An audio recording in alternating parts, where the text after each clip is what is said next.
भारतमा जारी साफ women's championship 2026 को सेमिफाइनल खेल आज हुँदैछ।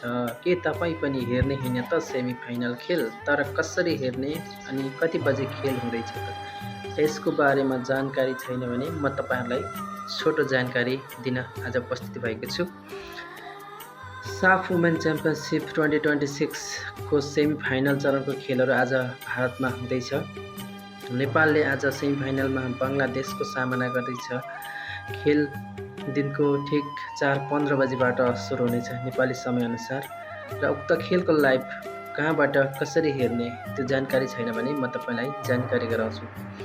मोबाइलको क्रोम अथवा गुगलमा जानुहोस्, टाइप गर्नुहोस् योनो टिभी। त्यसमा तपाईँले देख्नुहुनेछ नेपाल भर्सेस बङ्गलादेश। त्यहाँ क्लिक गर्नुहोस्, थोरै तल स्क्रोल गर्नुहोस्, त्यहाँ हुनेछ धेरै लिङ्कहरू, जुन लिङ्कमा पनि तपाईँले नेपाल र बङ्गलादेशको खेल हेर्न सक्नुहुनेछ।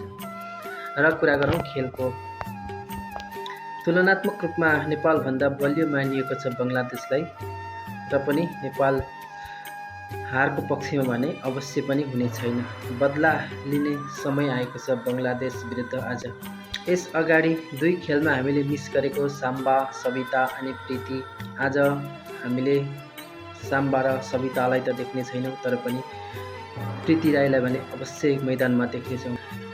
योनो टिभी मार्फत तपाईँले निःशुल्क रूपमा हेर्न सक्नुहुन्छ। यदि तपाईँले पैसा तिरेर हेर्नुहुन्छ भने चाहिँ डिगो एप मार्फत पनि हेर्न सक्नुहुनेछ। तर जो निःशुल्क रूपमा हेर्न चाहनुहुन्छ त्यसको लागि चाहिँ योनो टिभी सर्च गर्नुपर्ने हुन्छ क्रोम अथवा गुगलमा गएर।